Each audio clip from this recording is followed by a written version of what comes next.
Greetings, Harry. Whoa,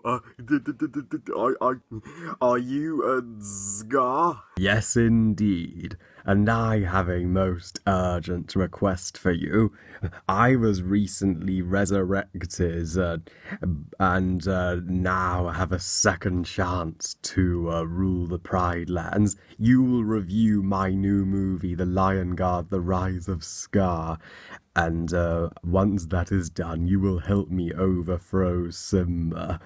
If you refuse and deny me, I shall dine on your flesh. I've never tasted human before. I'll have to think about that last one, Scar, but for the time being, of course, I can review The Rise of Scar. I love The Lion Guard, but bearing in mind this is a review, so I may not think it's perfect. Just please don't eat me.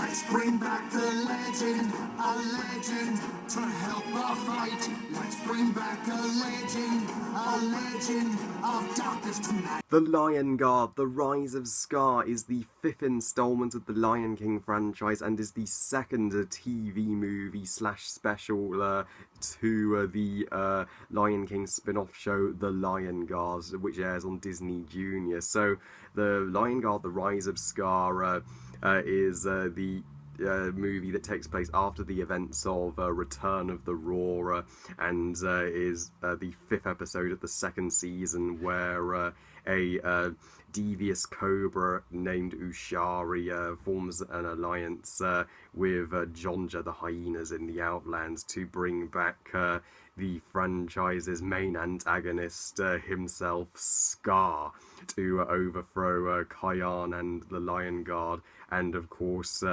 Simba and Nala to rule the Pride Lands, and to do so they capture Kiara, Kian's sister, and force him to use the Roar of the Elders in a volcano. Since I reviewed the first four Lion King movies exactly a year ago, it's now time for me to complete my set of Lion King reviews by reviewing the Rise of Scar now that I've seen it, and I will have gradually become a fan of the Lion Guard show. It is a worthy show to the greatest animated movie of all time, in my opinion. I did have the issue with Return of the Roar, the first Lion Guard movie, being that since it took place when Kiara was just a cub, I questioned, why did Kian not exist in Lion King 2? Well, now I know why, and it has fixed that continuity error because it takes place in a little gap in the Lion King 2 where before Kovu and Kiara are grown. So Kiana obviously would have existed in that time, and he obviously goes off in the second half of Lion King 2 protecting the Pride Lands with his Lion Guards. This show is the Lion King for the new generation. I actually think it will be infinitely better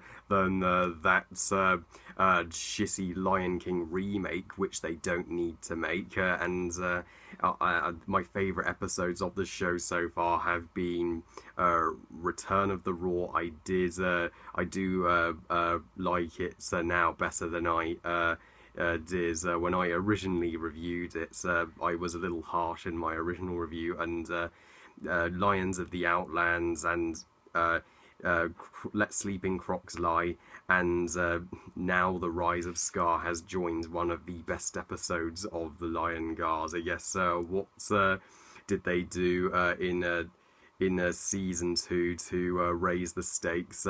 Bring in Scar, which was absolutely the right decision. The Rise of Scar improves even on Return of the Roar. It's is such a great installment in the Lion King franchise, and it's the most ambitious thing ever to air on Disney Junior. The fact that a Disney Junior show which all the kids watch is willing to go the extra mile, it gets this dark.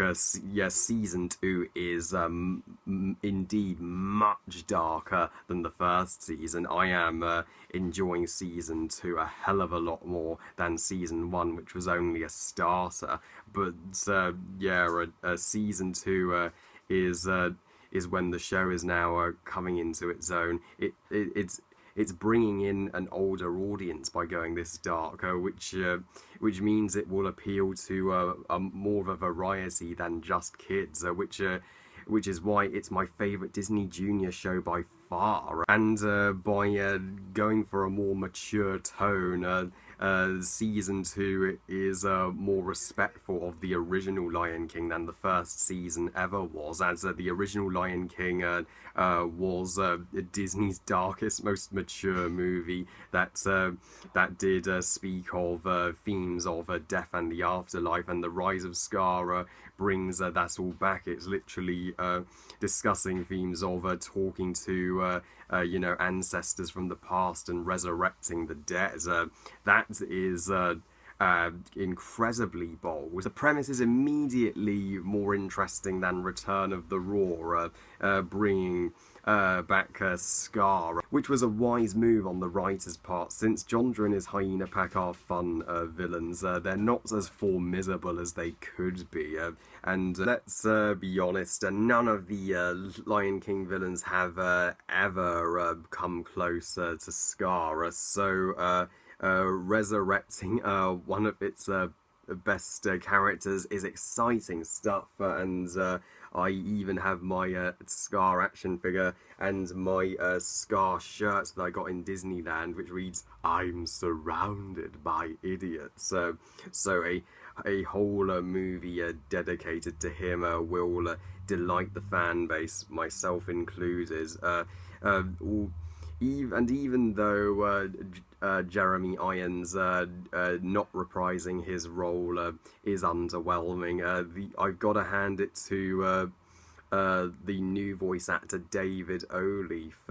He nails Jeremy Irons' impression. I love how Ushari's character arc has progressed. He has gone from not really an antagonist in season 1 to a full-on fantastic antagonist and Scar's most loyal henchman.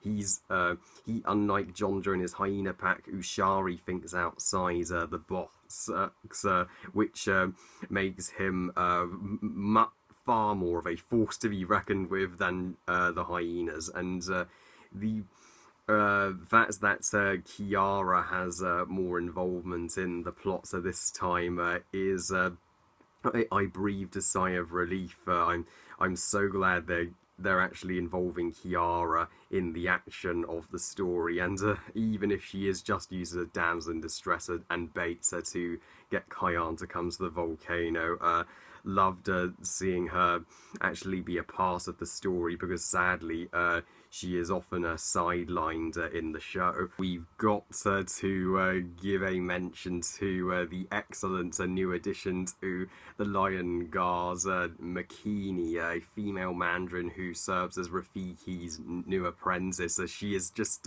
so hyper and gizzy and talkative all the time. You can tell how passionate she is about serving Rafiki and her duty to the royal family, but they don't just make her a perfect character. Oh no, she's pretty three-dimensional, if you ask me. How she has to learn to be more quiet and appreciate silence, to allow her to not only communicate and hear the lions of the past, but when there's danger around, to stay out of sight. And she learns this when she's partly the reason Kiara gets captured by Jondra and his hyenas, but at least she regains her courage when she informs Kayan and the Lion Guard of Kiara's capture. And the Animation has been up since Return of the Roar. The darker colours and volcanic colours throughout the special of orange and yellow and black really create striking images in your mind. And the central song of this special, Let's Bring Back a Legend, has to be one of the coolest and greatest freaking songs in the Lion Guard. The lyrics are unforgettable and frightening when they're like, let's bring back a legend to help our fight. Let's bring back a legend of darkness tonight. It's a no be prepared, but it's a brilliant tune, and it's up there in my top 5 favourite Lion Guard songs, just like Lions Overall and I Have a Plan. Why is it the villain songs in the Lion Guard are the best?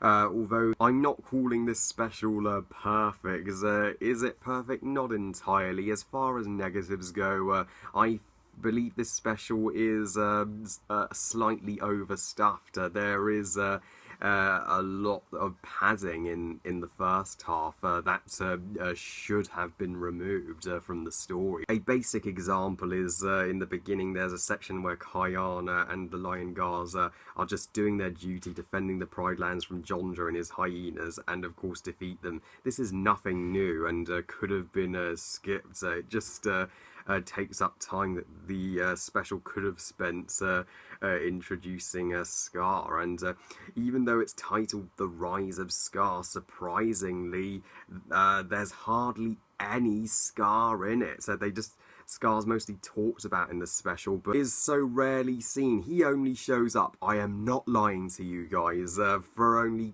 10 seconds. When the special's almost concluded, that's it.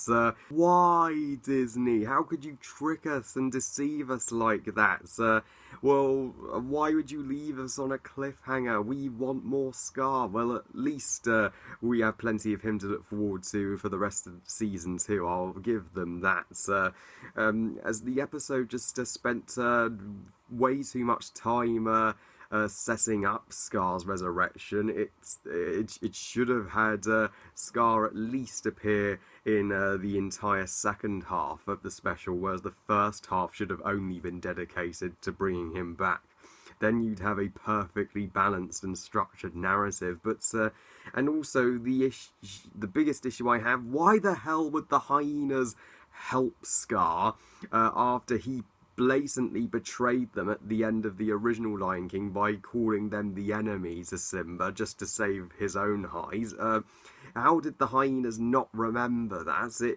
It makes no sense. On the contrary, I still really liked The Rise of Scar. It's still awesome and one of the best and darkest Lion King movies to date.